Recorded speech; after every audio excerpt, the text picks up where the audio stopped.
እግዚአብሔርን ለዚህ ጊዜ በጣም አድርጌ አመሰግናለሁ። በእናንተ ፊት ከብዙ ጊዜ በኋላ ደግሞ በፊት ለፊታችሁ ቆሜ ለማገልገል ስለቻልኩ የእግዚአብሔር ስም የተመሰገነ ይሁን እና አብዛኞቻችሁ ካገኘኋችሁ ብዙ ጊዜ ነው። ናፍቃችሁኛል። እንዴት ናችሁ? መዘምራን በጣም ግሩም ዝማሬ ነው ያቀረባችሁት። በሕይወታችን ታማኙ እግዚአብሔር ብቻ ነው እና የእሱን ታማኝነት ነው ልንዘምርም ልናከብርም የሚገባን። እኛ ደግሞ መጋቢዎች ስለሆንን እንደሱ ታማኝ መሆን ይጠበቅብናል። ወደ መልእክቱ ከመሸጋገሬ በፊት አጭር ጸሎት እናደርጋለን፣ እንጸልያለን። እግዚአብሔር አምላክ ሆይ በዚህ ሰዓት ደግሞ በፊትህ እንቀርባለን። ቃልህን ከፍተናል። አንተ ልቦናችንን ክፈት።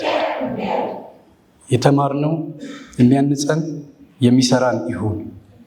ወደ አንተ የሚያቀርበን በበለጠ ደግሞ ሕይወታችን ለአንተ እንድናስረክብ ኃይልም ይሆነን ይሁን።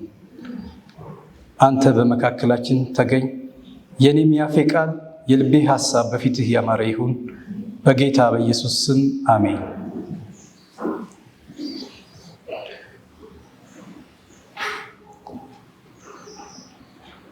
የመጋቢነት ዊኬንድ እንደሆነ ነው የተነገረኝና ስለዚህ ስለ መጋቢነት ነው የምንመለከተው። ይሄ አርማ ሁላችሁም እንደምታውቁት የአድቬንቲስት ቤተክርስቲያን የመጋቢነት አርማ ነው እና በሱ እንግዲህ መጀመሪያ ነው እንዲጠቁማችሁ በማለት ነው እና የዛሬ መልእክት ርዕሴ በግሪኩ ቃል ኦይኮኖሚያ የሚለው ነው። ኦይኮኖሚያ ማለት መጋቢነት ነው እና የእውነተኛ መጋቢ ሕይወት የሚያሳይ ነው እና መልእክቴ ማስተማርም አለበት፣ ስብከትም አለበት። እንደምትታገሱኝ አስባለሁ። ዓለም ሲኖር ዓለምን የምናይበት መነጽር ደግሞ ያስፈልጋል። በፍልስፍናም በተለያየም ርዕዮተ ዓለም ወይም ወርልድ ቪው ይሉታል። ቢብሊካል ቪውም አለ። ድምፄ ግን እዛ መድረሱን ማረጋገጥ ፈልጋለሁ። ይደርሳል? ድምፄ ይቀረዋል? ትንሽ ሾክ አርግልን እንግዲህ ነው። እኔ ድምፄ እንደ ቁመቴ ነገር ነው ይመስለኛል እና ይሄ ርዕዮተ ዓለሙ መነጽር ነው። ዓለምን የምናይበት መነጽር ነው። የመጋቢነት ርዕዮተ ዓለምም አለ። እሱን በኋላ በሰፊው እናያለን። መጋቢነት ስለ ገንዘብ የሚነገር ነገር ብቻ አይደለም። የሚመነጨው ራሱ መጋቢነት የሚባለው ይሄ ኦይኮኖሚያ የሚባለው ከመጽሐፍ ቅዱሳዊ ዓለም እይታ ነው የሚመነጨው እና ግን ርዕዮተ ዓለም የሚባለው ሕይወትን፣ እውነታን፣ ዓላማን፣ ባለቤትነትንና እግዚአብሔርን የምናይበት መንገድ ወይም መነጽር ማለት ነው። እንግዲያውስ እያንዳንዱ ሰው የራሱ የሆነ ዓለምን የሚያይበት መነጽር አለ። ይሄ መነጽር የሕይወታችንን ውሳኔዎች፣ ቅደም ተከተሎች፣ እሴቶቻችንን ይሄ ቫሉስ የምንለውን ሁሉ አፌክት የሚያደርግ ነው። ስለዚህ ስለ መጋቢነት ከመነጋገራችን በፊት ይህንን ጥልቅ እውነት መረዳት አለብን። ዓለማዊ ርዕዮትም አለ።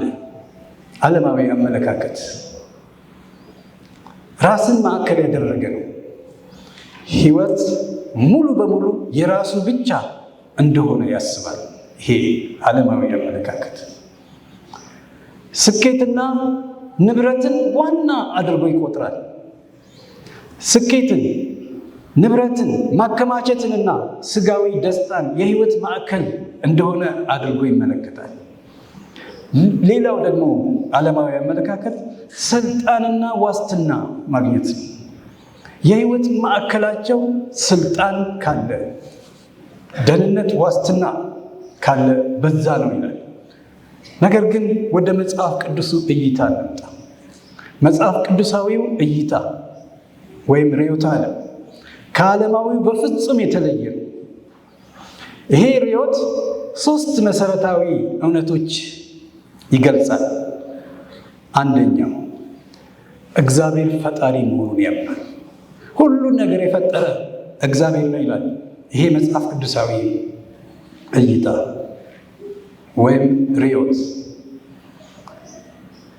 ሁለተኛ እግዚአብሔር ስለፈጠረ የሁሉም ነገር ደግሞ ባለቤቱም እሱ ነው በማለት ያምናል። ሶስተኛው እኛ ደግሞ እግዚአብሔር ለፈጠረው ነገር መጋቢዎች ነን፣ የንብረቱ አስተዳዳሪዎች ነን ብሎ ይቀበላል። ይሄ ነው እንግዲህ የመጽሐፍ ቅዱስ እይታ፣ የመጽሐፍ ቅዱስ ርዕዮተ ዓለም የምንለው። ግን መጽሐፍ ቅዱሳዊ ርዕዮተ ዓለም 6 ክፍሎች ወይም በ6 አቅጣጫዎች ልንመለከተው እንችላለን። የመጽሐፍ ቅዱሳዊ ርዕዮት ውበቱ በብዙ አበይት የህይወት አቅጣጫዎች ላይ ራሱን መግለጹ፣ እነዚህ ሁሉም ከመጽሐፍ ቅዱስ የሚመነጩ ሆነው እርስ በርሳቸው ግን የተሳሰሩ ናቸው። አንደኛው የአምልኮ ርዕዮተ ዓለም፣ የአምልኮ ርዕይ እግዚአብሔርን በማክበር እግዚአብሔርን በማመስገን ወደ እግዚአብሔር በአምልኮ በመቅረብ በመስገድ ያ እግዚአብሔር ላይ ፎከስ ማድረግ ነው። ሁለተኛው ደግሞ የደቀ መዝሙርነት ክርስቶስን በመከተል ላይ እስከ መጨረሻው ዋጋ ለመክፈል በሆነ ላይ የቆረጠ። ሶስተኛው ደግሞ የተስፋ ርዕዮት በዘላለማዊና በክርስቶስ መመለስ ዳግም ምጽአት ላይ የሚያተኩር።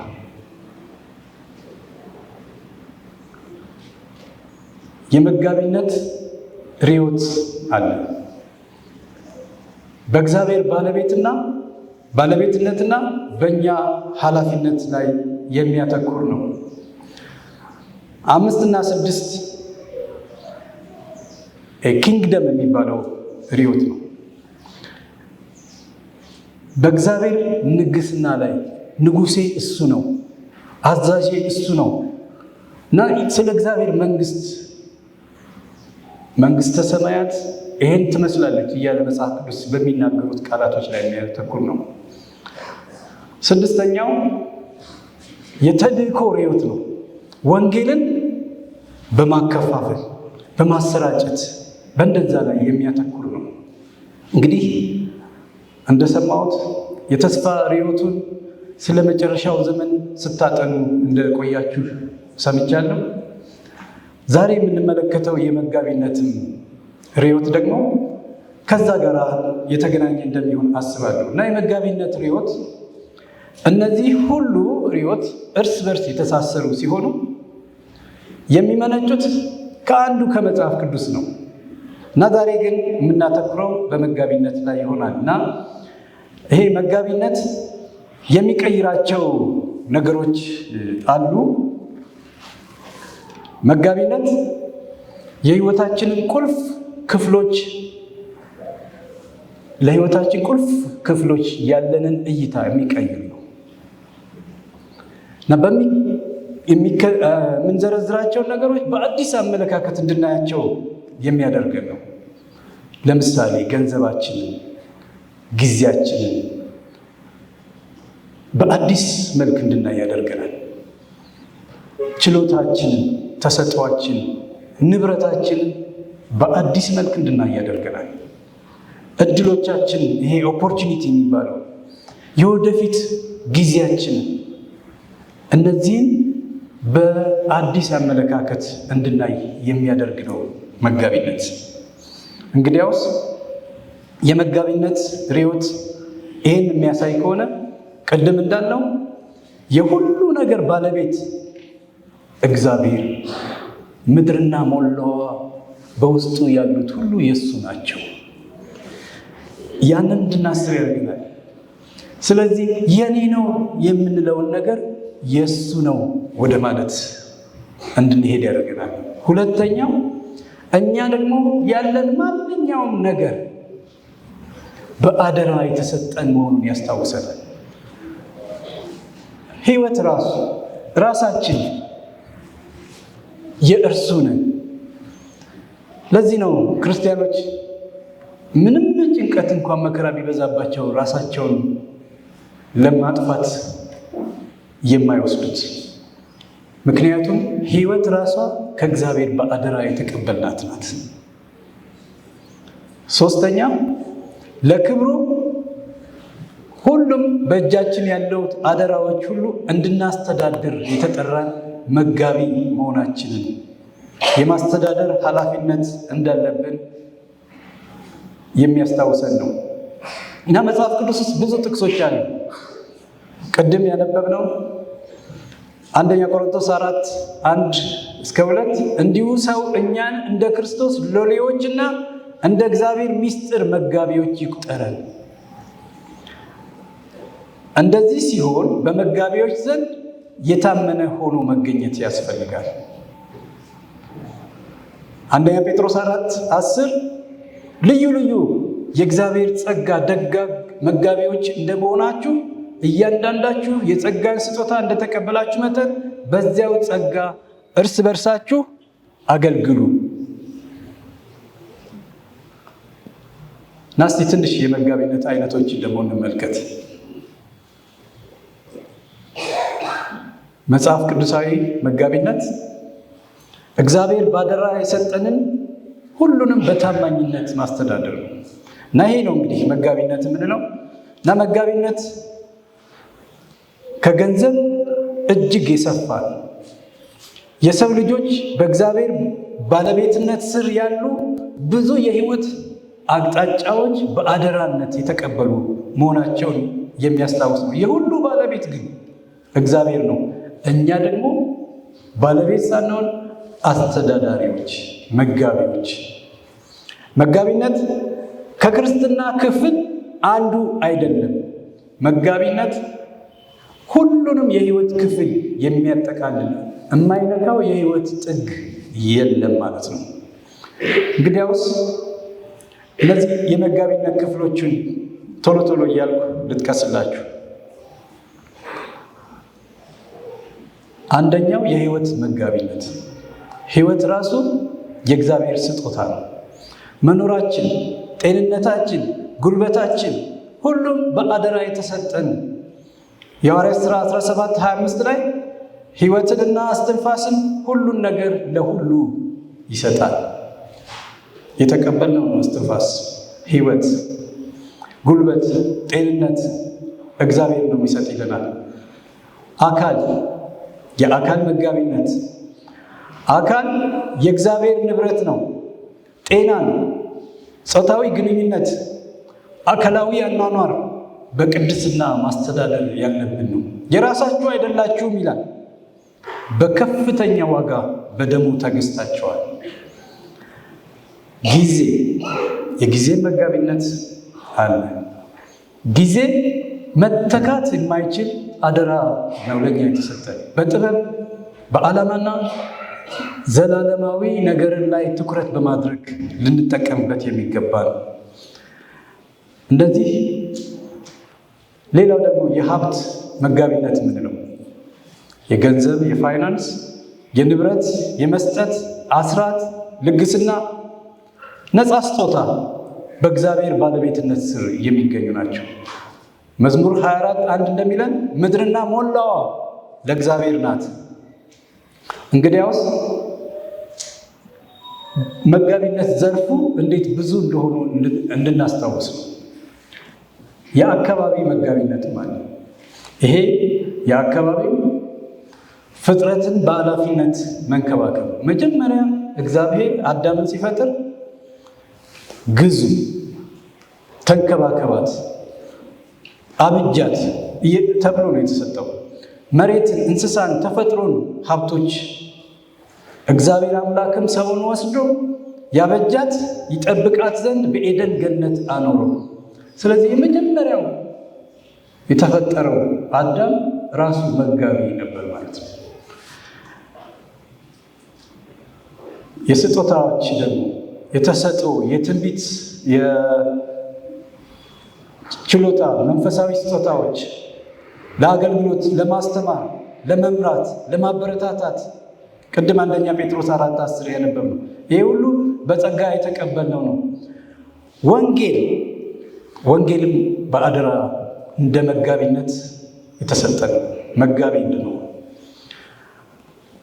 አማኞች የእግዚአብሔርን እውነት አደራ ተቀብለዋል። ቃሉን ማስተማር፣ ወንጌልን መስበክ ይሄም አደራ ነው። ግንኙነት፣ እርስ በርስ ያለን ግንኙነት፣ ከእግዚአብሔር ጋር ያለን ግንኙነት፣ ትዳር፣ ወዳጅነት፣ ጓደኝነት፣ የቤተ ክርስቲያን ውስጥ ሕይወት በፍቅር፣ በታማኝነት፣ በይቅርታ፣ በጥበብ ሊጠበቁ የሚገባቸው መሆኑን ይነግረናል። እነዚህ ብዙ መጋቢነት ክፍሎች ናቸው።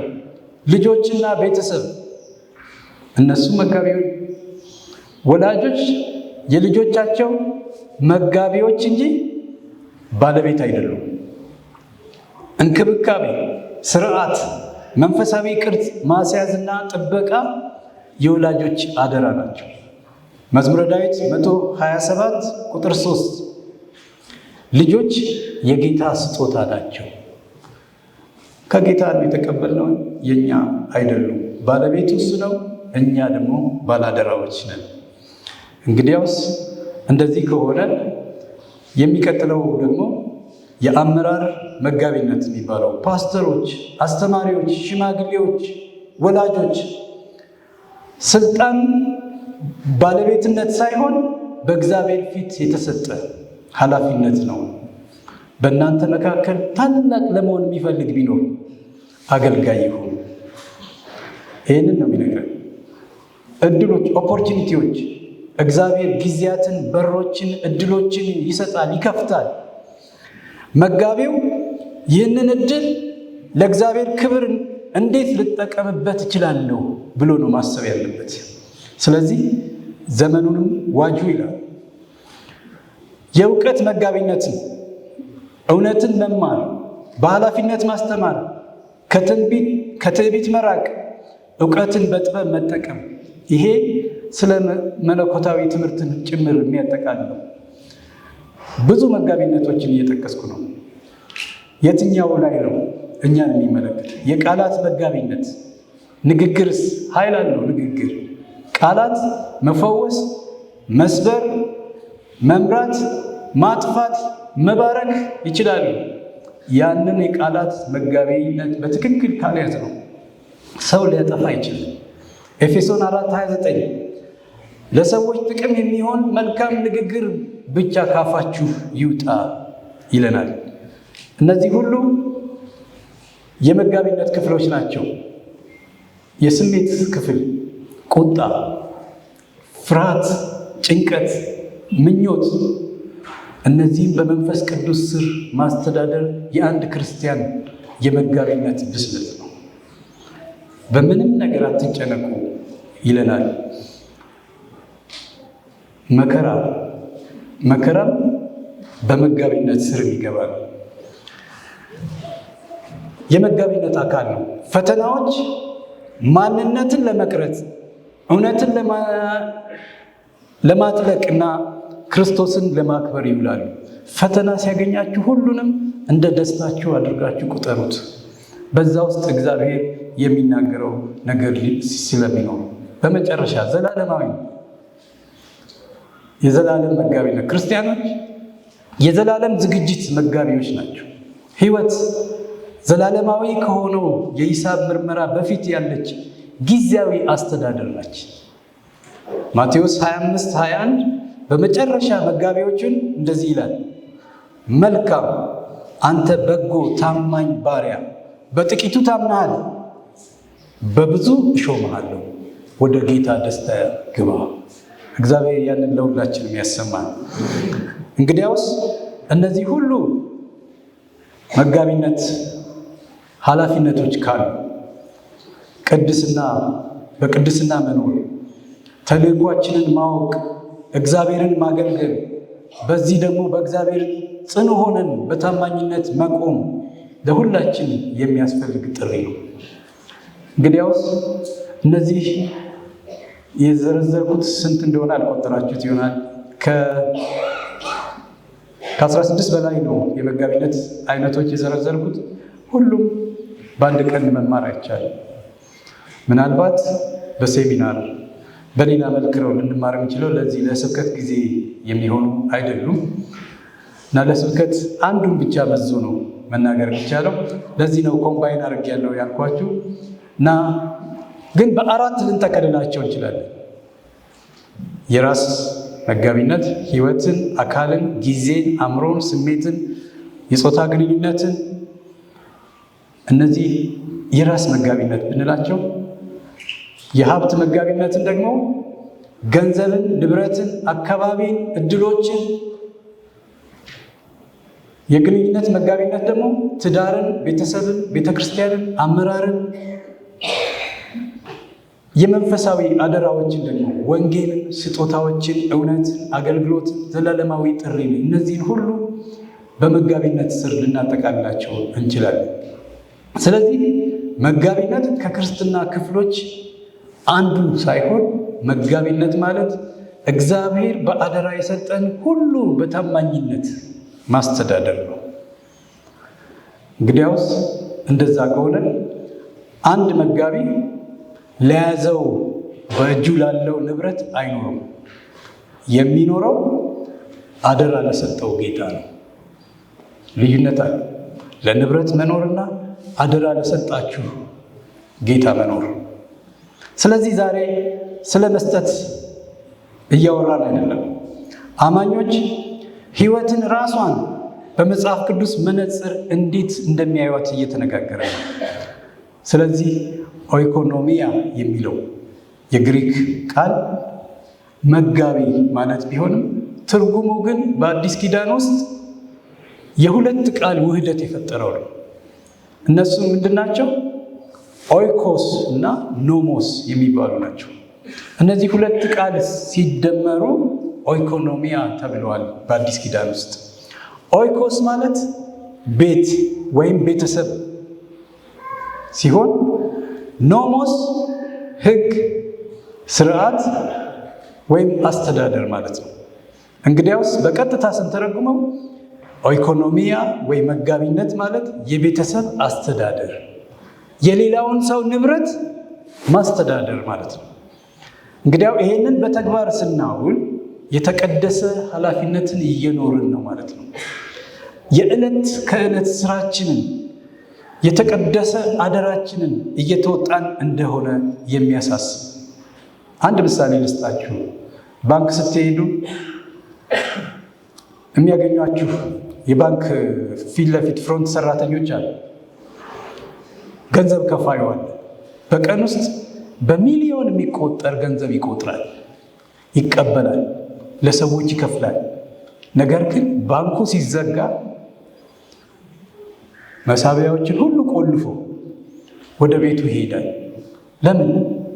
ቀኑን በሙሉ ሲያስተዳድር የዋለው ገንዘብ ባለቤቱ እሱ አይደለም።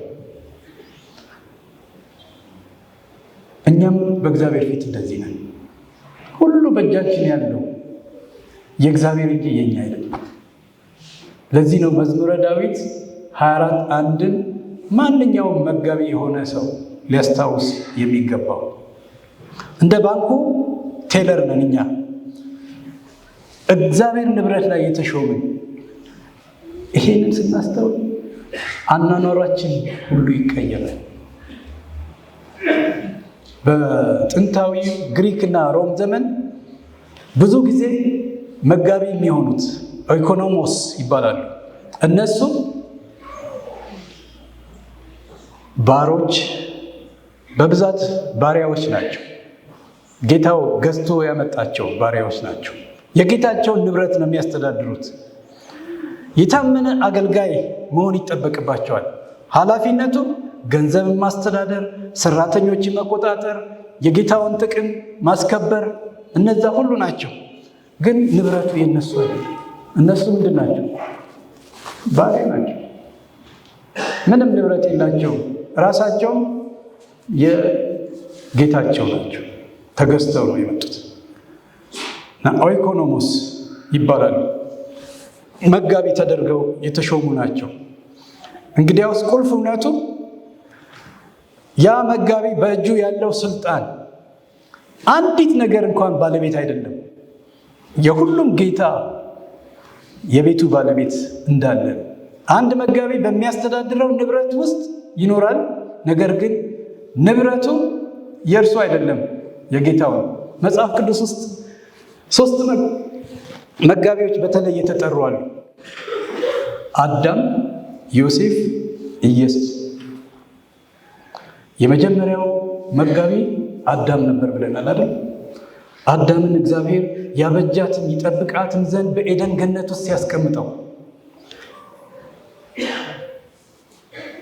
አዳም አስታውስ፣ አንተ መጋቢ ነህ፣ ባለቤቱ እኔ ነኝ። ትእዛዝ በግልጽ ምስጥ በገነት መካከል ካለው ዛፍ ፍሬ እንዳትበሉ፣ እሱ የእግዚአብሔር ነው። ሌላው ሁሉ ተሰጥቶት አንድ ተከለከለ። መጋቢ ከሆነ በመጋቢነቱና በባለቤትነቱ መካከል ያለ ድንበር ተሰምሯል። ያንን ዛፍ ፍሬ አይበላም።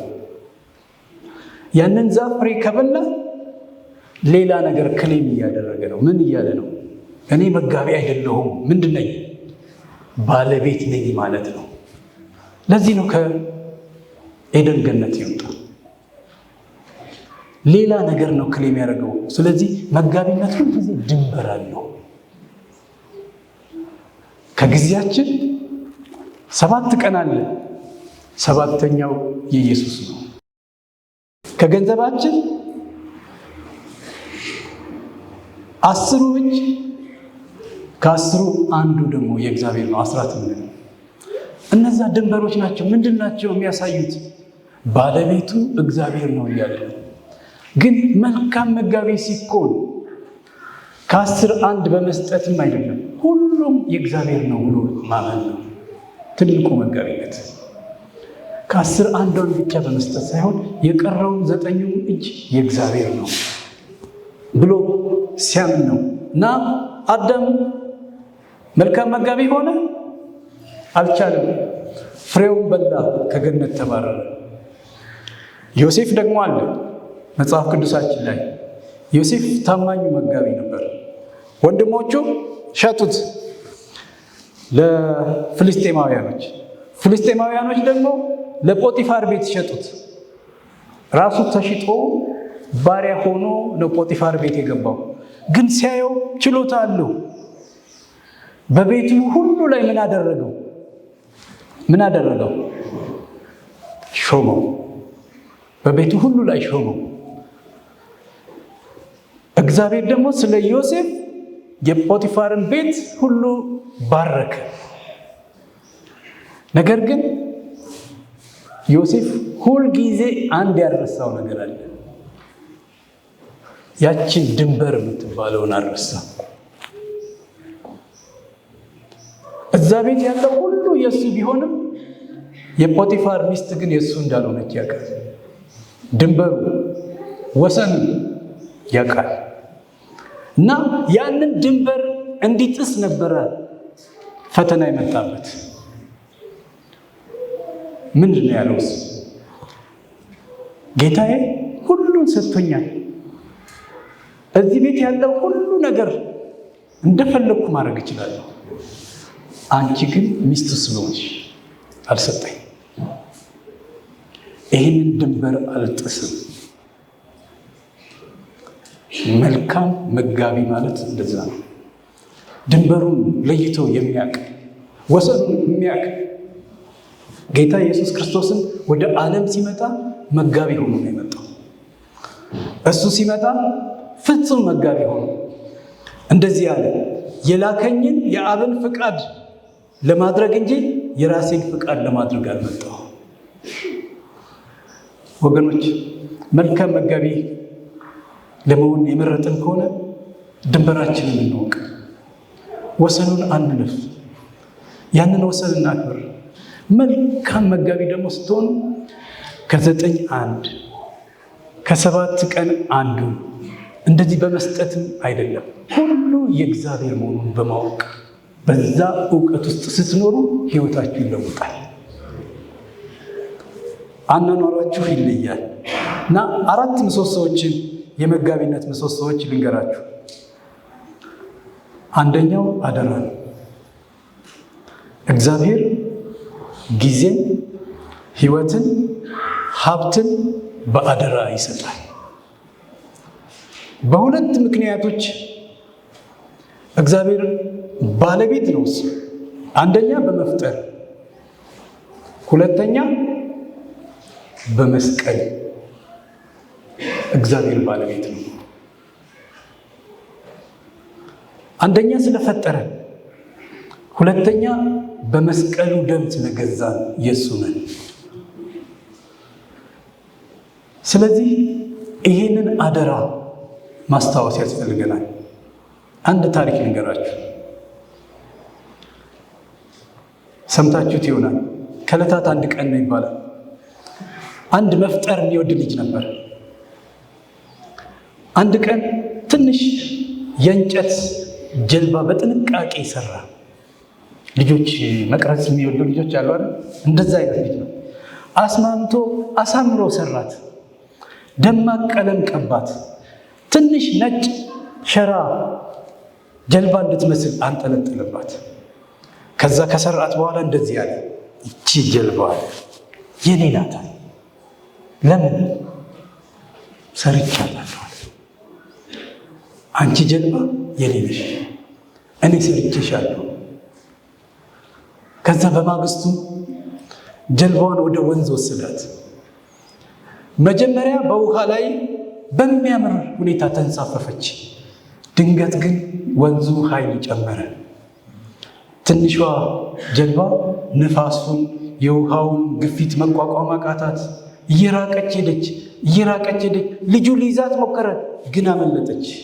ሮጠ፣ ተከታተላት፣ ተሰወረች ከሱ። ልቡ ተሰብሮ ያ ትንሽ ልጅ እያለቀሰ ወደ ቤት መጣ።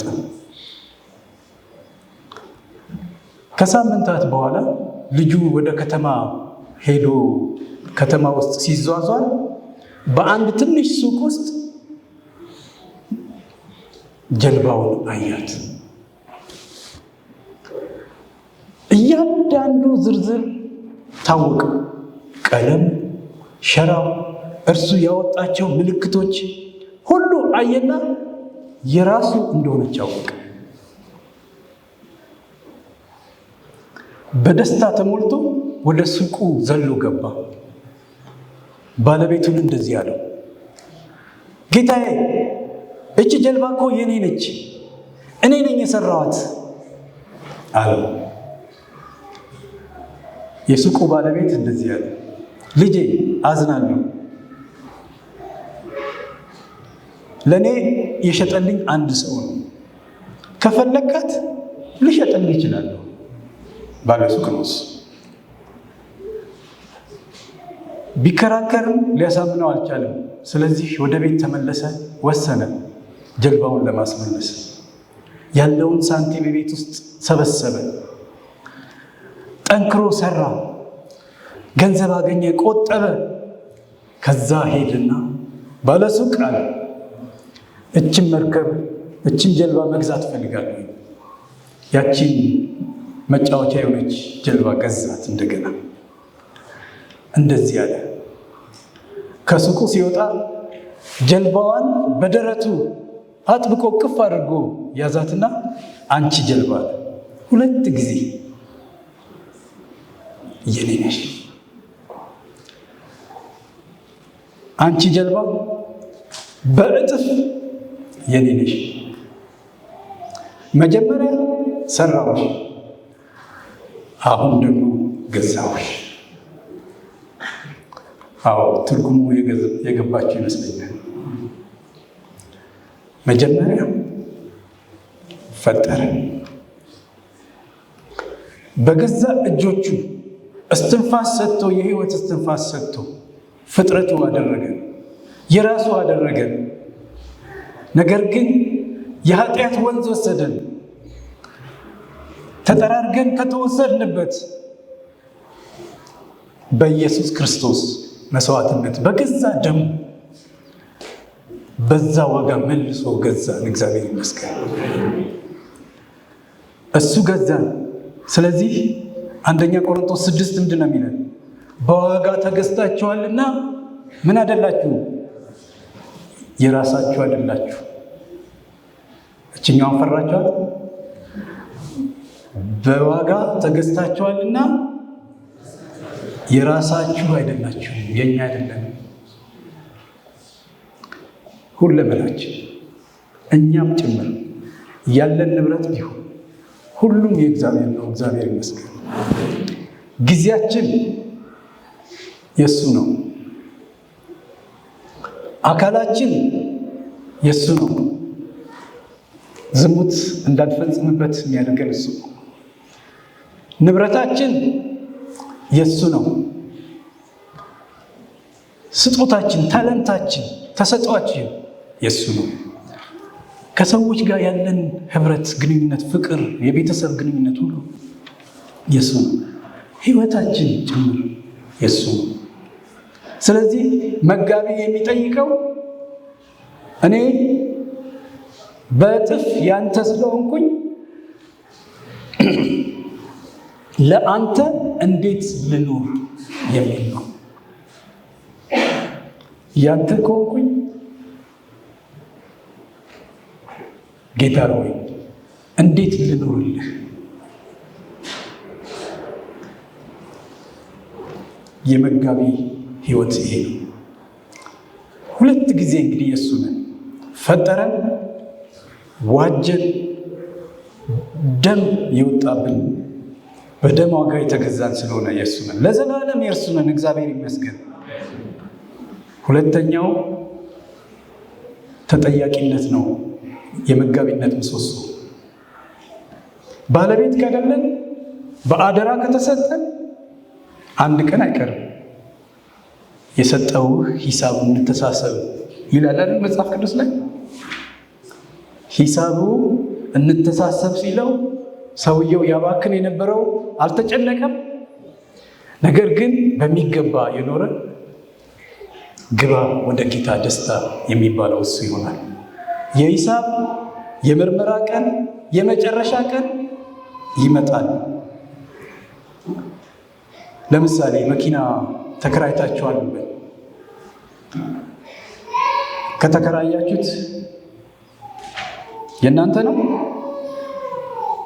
አይደለም። ስትነዱት እንዴት ነው? በጥንቃቄ ነው። የኔ ነው ብላችሁ ቀለሙን ትቀይራላችሁ? የተከራያችሁትን መኪና አይደረግም።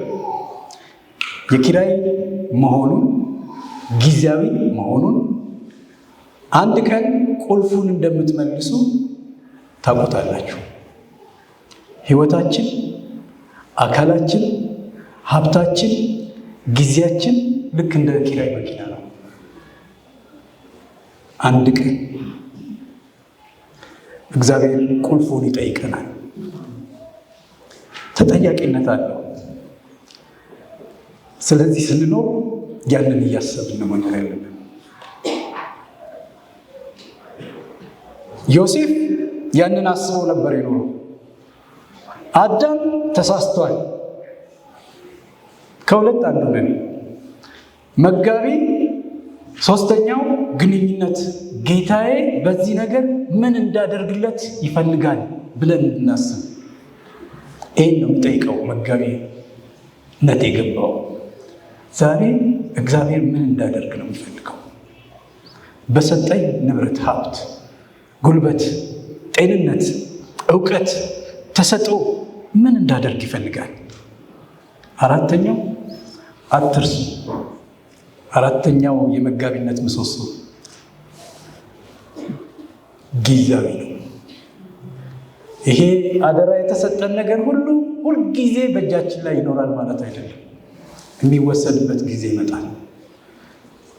ይሄ በኃላፊነት የተሰጠው ለተወሰነ ጊዜ ሲዝን ብቻ። እንግዲያውስ ምን አይነት አኗኗር ነው? በባለቤትነት ስሜት እንኖር? ይሄ የኔ ነው እንደፈለኩት ላደርገው እችላለሁ በሚለው ስሜት እንኖር? ሁሉን መቆጣጠር እችላለሁ ጭንቀትና ራስን ማዕከል ያደረገ ኑሮ እንኖር? ወይስ በመጋቢነት አስተሳሰብ እንኖር? ይሄ በአደራ የተሰጠኝ ነው። ትኩረቴ ኃላፊነት የተሰጠኝን መወጣት ነው። ሰላምና እግዚአብሔርን ማዕከል ያደረገ ኑሮ እንኖር። ይሄ ምርጫ የመጋቢዎች ምርጫ ነው። ከተሳሳትን እንደዛ እንዳባክነው መጋቢ አባክነን እንኖራለን። ህይወታችን እናባክናለን፣ ጤናችን እናባክናለን፣ ገንዘባችን እናባክናለን። ግን ሂሳብ መተሳሰቡ ይመጣል። አሪፍ ነው። ግን አሁን ባለንበት ጊዜ ይህንን ከገባንና ካስተዋልን ማስተካከል እንችላለን። እኔ የመጋቢነትን አስተሳሰብ መርጫለሁ። ወንድሞችና እህቶች እናንተ የቱን ትመርጣላችሁ? መጋቢነት ጥቅም አለው ደግሞ የሚገርማችሁ ለወጣት ትውልድ 4 ታላላቅ ጥቅም አለው። አንደኛ ይገባኛል ከሚል ከትዕቢት ስሜት ይፈውሳል። አንደኛ ቆሮንቶስ 4:7 ምን እንደሚል ታውቃላችሁ? ይሄ ባላችሁ ንብረት፣ በተሰጣችሁ ታለንት፣ በተሰጣችሁ እውቀት የምትኮሩ ካላችሁ አንደኛ ቆሮንቶስ 4:7 ነው። እንደዚህ ነው የሚለው፣ አንተ እንድትበልጥ ማን አድርጎሃል? ይሄ ትዕቢት ነገር እንዴት አመጣ? ያልተቀበልከው ነገር ምን አለ? የተቀበልከው ከሆነ ግን እንዳልተቀበለስ ራስ እንደፈጠርከው የምትመካበት ስለምንድን ነው? ሁሉ ነገር በአደራ የተሰጠን የምንኮራበት አይደለም፣ የሰጪው ነው። ዛሬ ሰጪውንና ስጦታውን መለየት አለብን። ከዚህ ከመውጣታችን በፊት አይኖቻችን፣ ልባችን እግዚአብሔር በሰጠው ነገር ላይ ያረፉ ከሆነ አይኖቻችን ከስጦታው ላይ አንስተን ወደ ሰጪው ላይ እናደርግ። እሱ ነው ሰጪው። በጊዜ መጋቢነት ወጣቶች ከገባችሁ ሕይወታችሁ ከትዕቢት ትታደጉታላችሁ፣ ያድናችኋል። ትዕቢት ውድቀትን ስለሚቀድም ከውድቀትም ትድናላችሁ። ሁለተኛ ስለ ነገ ጭንቀት፣ ፍርሃት ነፃ ያወጣል መጋቢነት። ለምን እንደሆነ ታውቃላችሁ? the moment እኔ መጋቢ እንጂ ባለቤት አይደለሁም ስትሉ ላላችሁ ንብረት ሁሉ ኃላፊነቱ የእግዚአብሔር ነው ማለት ነው። የሚያሳስባችሁን ሁሉ ለሱ ሪፖርት ታደርጋላችሁ፣ ጭንቀቱን ሁሉ ለሱ ትጥላላችሁ ማለት ነው። ከባለቤት እና ከጊዜያዊ አስተዳዳሪው መጨነቅ ያለበት የትኛው ነው? አዎ ባለቤት ይሆኑ። የነገው ጭንቀት የአንተ የአንቺ ሳይሆን የባለቤቱ የእግዚአብሔር ነው። እግዚአብሔር ይመስገን። ስለዚህ ለሱ አሳልፋችሁ መስጠት ያስተምራችኋል መጋቢነት። ሶስተኛ እውነተኛው የህይወት ስኬት ትርጉሙ ይቀየራል። እንደ ዓለማውያኖች ስኬት ቅድም መጀመሪያ ላይ እንደጠቀስነው አይሆንም። አሁን ስኬት የተሰጠኝን አደራ በታማኝነት መወጣት ይሆናል። የመጋቢ ስኬቱ እግዚአብሔር የሰጠውን አገልግሎት፣ እግዚአብሔር የሰጠውን ስጦታ፣ ጊዜ፣ አካል ለእግዚአብሔር ክብር ማዋል ነው። ስለዚህ የስኬት ዴፊኒሽናችን ሁሉ ይቀየራል። አራተኛው እና የመጨረሻው ጉልበታችሁና ጊዜያችሁ በጊዜ ሌላ ነገር ሳይበላባችሁ በ15 ዓመታችሁ፣ በ20 ዓመታችሁ፣ በ30 ዓመታችሁ መጋቢ መሆናችሁን ካወቃችሁ ወጣቶች ምንም ነገር ጉልበታችሁን ሳይበላ ለእግዚአብሔር መጨረሻ ላይ የጸጸት ህይወት መለስ ብላችሁ ህይወታችሁ እንዴት እንደኖራችሁ ስታስቡ በጸጸት ከማለት ያድናችኋል። ስለዚህ መጋቢነትን ምረጡ ወገኖች። በህይወታችሁ መጨረሻ እንዳትሳሳቱ ከፈለጋችሁ እኔ የእግዚአብሔር መጋቢ መሆን እፈልጋለሁ። ግን አንተ ለወጣቶች ነው የተናገርከው። እድሜያችን ለገፋውስ እንደዚህ ህይወታችንን፣ ጊዜያችንን፣ ዘመናችንን፣ ገንዘባችንን ባለቤት ነን ብለን ላባከን ነው ምን ተስፋ አለ የምትሉ ካላችሁ ተስፋ ላስቆርጣችሁ አይደለም የመጣሁት። አዎ መለስ ብላችሁ የህይወታችሁን ሩጫ ስታዩት ልታዝኑ፣ ልትጸጸቱ ትችላላችሁ። ነገር ግን የእግዚአብሔር ቃል ተስፋ ይሰጠናል። አሁን ኢዩኤል 2:25 ላይ እንደዚህ የሚል ታላቅ ተስፋ ይሰጣል። የሰደድኩባችሁ ታላቁ ሰራዊቴ አንበጣና ደጎቢያ፣ ኩብኩባዎች፣ ተምች የበላባቸውን ዓመታት እመልስላቸዋለሁ።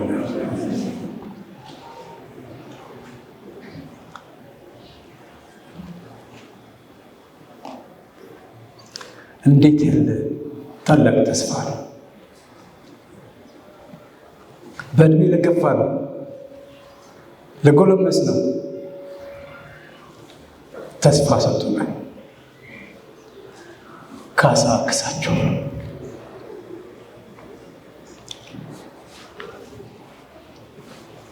እግዚአብሔር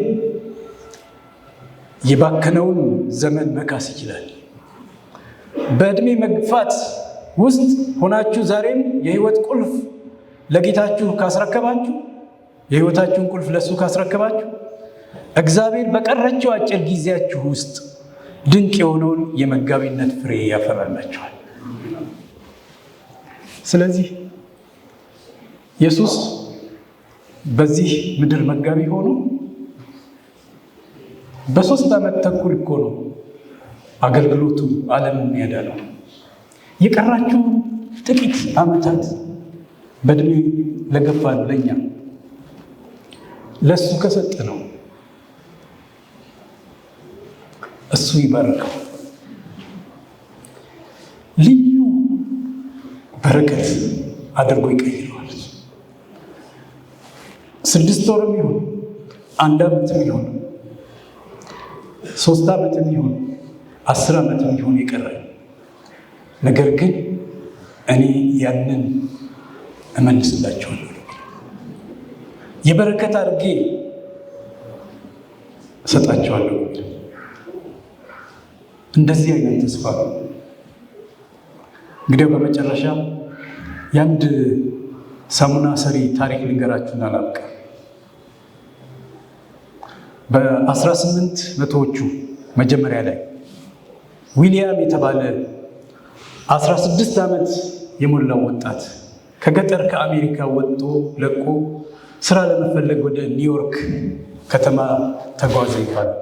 ቤተሰቡ በጣም እጅግ ድሃ ናቸው። ከነበረው ሁሉ በእጁ የያዘው አንድ ትንሽ ጥቅልል ብቻ ነበር። አንድ ነገር ነው ደግሞ ማድረግ የሚችለው፣ ሳሙናና ሻማ መስራት። ወደ ከተማ በሚጓዝበት በሚያጓጉዘው መርከብ ላይ ወጣ። አንድ አረጋዊና ጥበበኛ ክርስቲያን መርከበኛ አገኘ። ካፒቴኑ የወጣቱን ስጋት ተመለከተ። ሕይወቱና ዓለሙ ለዘላለም የሚቀይር አንድ ምክር ሰጠው። አንድ ሰው ታላቅ የኒውዮርክ ሳሙና አምራች ይሆናል አለ። ያ ሰው አንተ ልትሆን ትችላለህ፣ ግን መጀመሪያ ጥሩ መጋቢ ከመሆን በፊት ልብህን ለክርስቶስ ስጥ። ከምታገኘው እያንዳንዱ ዶላር ለጌታ የምትሰጠውን አስራት ወስን። ትክክለኛ ሳሙራ ስራ፣ ፎርጅድ ሳይሆን ሙሉ ፓውንድን ስጥ። በእርግጥ ተሳክቶልህን ሀብታም ትሆናለህ ብሎ መከረ። ለ16 ዓመት ወጣት ዊሊያም ኒውዮርክ ሲደርስ የሳሙና ፋብሪካ ሰራተኛ ሆነ። የመጀመሪያ ዶላሩን ሲያገኝ አንድ ምርጫ ፊቱ ተደቀነ። ባለቤት ልሁን ወይስ መጋቢ? እኛም ሁልጊዜ የሚገጥመን ጥያቄ። ይሄ ዶላር የኔ ነው፣ የፈለኩትን ላድርግ? ዊሊያም ባለቤት ከመሆን አስተዳዳሪ ልሁን፣ መጋቢ ልሁን አለ። ስለዚህ ካለው 1/10ኛውን ለእግዚአብሔር መለሰ። ከአንዷ ዶላር 10 ሳንቲም ባለቤቱ እግዚአብሔር ነው አለ።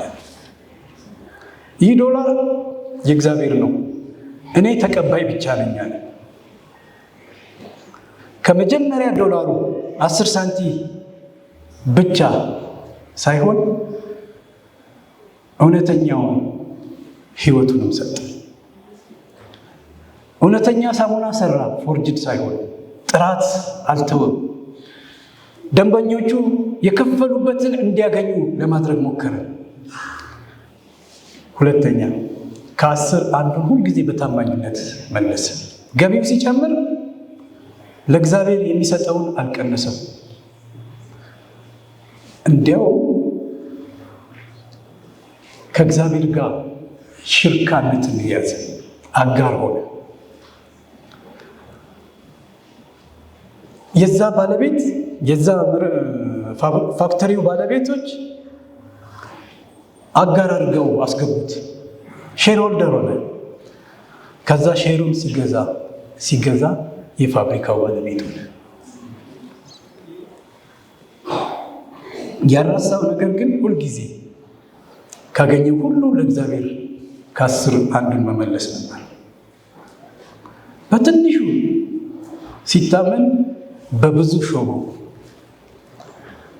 የአስተዳዳሪነት አስተሳሰብ በየቀኑ በውስጡ እየጨመረ መጣ። ቢዝነሱ ሲያድግ ዊሊያም የመኖሪያ ደረጃውን በማሳደግ ብዙ ፎከስ አላደረገም። ነገር ግን ከመኖሪያ ምቾቱን ከማሳደግ ይልቅ የመስጠት ደረጃውን አሳደገ። 10% ይሰጥ የነበረው ቆየና ለሂሳብ ክፍሉ ትእዛዝ አወረደ። 20% አድርጉታል። ትንሽ ቆየና 30% አድርጉታል። እንደገና ቆየና 40% አድርጉታል። ሰዎቹ እንዴ ምን መሆን ነው? ትርፍ እኮ ያንተ ነው፣ ሁሉንም ለቸርች ሰጣለህ አሉት። በመጨረሻ 50% አድርጓል።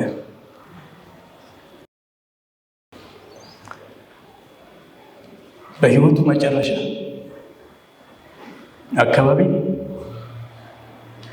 የሱ ፋብሪካ ከሚያገኘው ትርፍ ሁሉንም 100% ለእግዚአብሔር ሰጠ። እስከዛሬ ባከማቸውት ብቻ እኖራለሁኝ አለ። ይህም ብቻ አይደለም ያደርገው።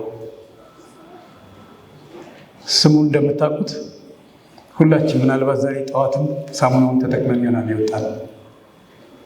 ዊሊያም ኮልጌት የተባለ ነው ሰውዬው። የኮልጌት ኩባንያ ባለቤት ሆነ።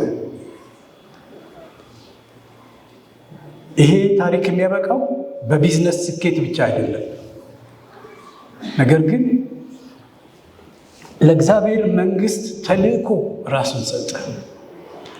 ብዙ ቤተክርስቲያናትን በገንዘብ ደገፈ።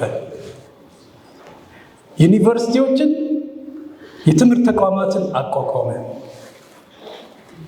10 ብቻ ነው እኮ የተባልኩት አላለም። ሚስዮናውያኖችን በዓለም ዙሪያ ላከ፣ ስፖንሰር እያደረገ። እንዴት አይነት መጋቢ ነው! እውነተኛ የባለቤትነት አስተሳሰብ ወይስ የመጋቢነት አስተሳሰብ? ገቢ ሲጨምር የባለቤትነት አስተሳሰብ ካላችሁ የኔ ነው የምትሉ ከሆነ ኑሯችሁን ማሳደግ ላይ ታተኩራላችሁ። ትላልቅ ቤት፣ ትላልቅ መኪናዎች፣ አሪፍ ልብሶች እዛ ላይ ኢንቨስት ታደርጋላችሁ። የመጋቢነት አስተሳሰብ ደግሞ ሲኖራችሁ አቅማችሁን እግዚአብሔር ሲያሳድግላችሁ የመስጠት ከራሳችሁ ወደ ሌሎች የድሆችን ሕይወት የመቀየር ለቤተ ክርስቲያን፣ ለወንጌል ተልእኮ፣ ለእግዚአብሔር መንግስት ስራ መስጠትን ትማራላችሁ። የቱን ትመርጣላችሁ? የባለቤትነት አስተሳሰብና የአስተዳደርነት አስተሳሰብ ይሄ ነው። እንግዲህ እግዚአብሔር በእጅ ላይ የሚያፈሰው ማንኛውም ሀብት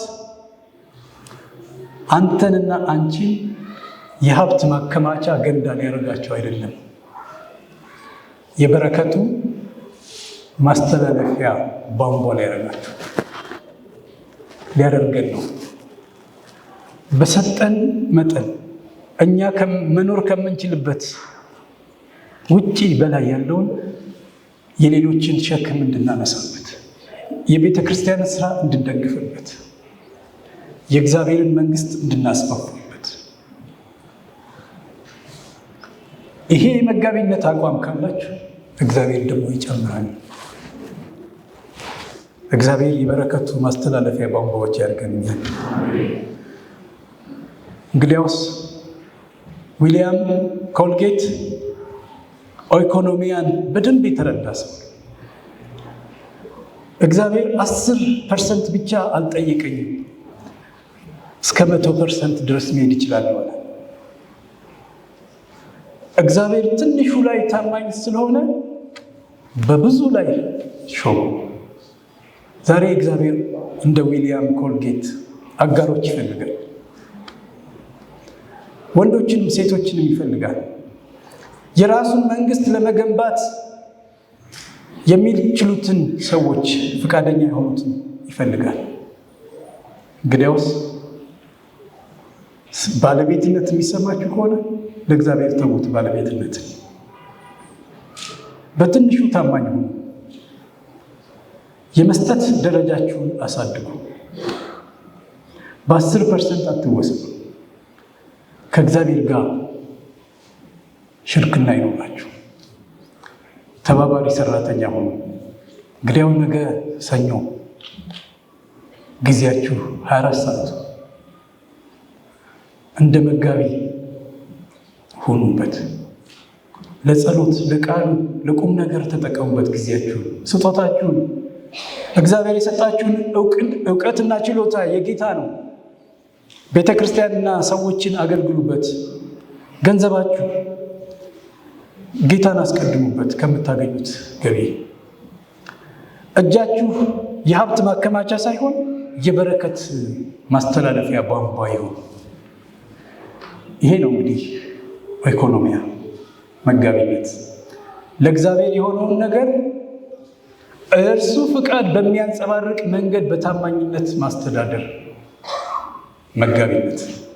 አደራ የኔ ነው፣ ባለቤትነት የኔ አይደለም። መጋቢነት አደራ ነው። ስለዚህ ባለቤት አይደለም፣ አስተዳዳሪዎች ነን እና ህይወታችሁን ዛሬውኑ ለታላቁ ባለቤት፣ ለህይወት አናጺ ለእግዚአብሔር አስረክቡት። እንደ አዳም የባለቤትነትን ድንበር ጥሳችሁ አትግቡ። ከእግዚአብሔር ጋር የምትጋጩ ትሆናላችሁ። እንደ ዮሴፍ ድንበራችሁን አክብሩ። ህይወታችሁን ለሱ ስጡት። የእውነተኛ የመጋቢነት ህይወት ይህንን ስትወስኑ የዛን ጊዜ ይጀምራል። እግዚአብሔር ሁላችንንም ይርዳል። እንጸልያለን።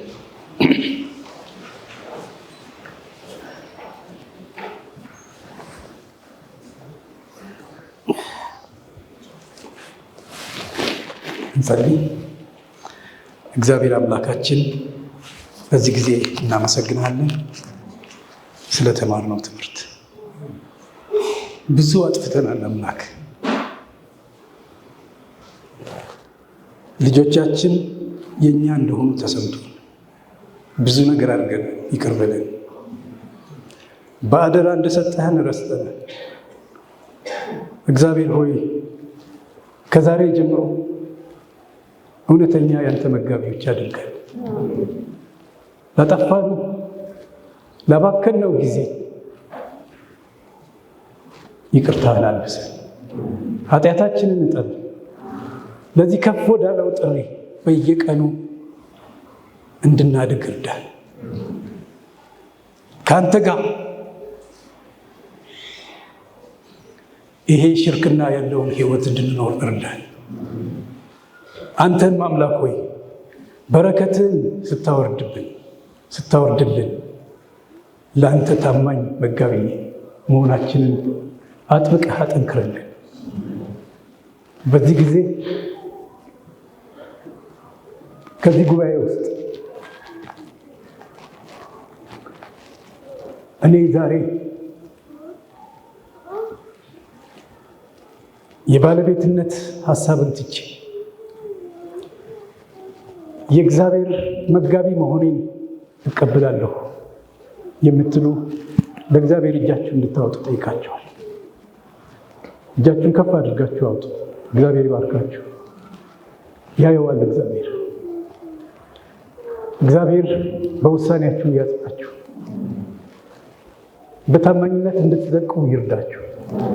ከመጋቢዎች ታማኝ መሆን ይጠበቃል። በመጨረሻ አንተ ታማኝ ባሪያ ግባ ወደ ጌታ ደስታ ይበላችሁ። ስለሰማነው ወንጌል እናመሰግናለን። ሕይወታችንን ሁልጊዜ አንተ ለውጠው፣ ወደ አንተ አቅርበን። በቤተ ክርስቲያን፣ በቤተሰብ፣ በዓለም ውስጥ ስንኖር ያንተ መጋቢዎች እንደሆነን ሁልጊዜ እንድናስብ ይርዳን። ስምህ ለዘላለም ከፍ ይበል። በናዝሬቱ በኢየሱስ ስም አሜን። እግዚአብሔር ይባርካል።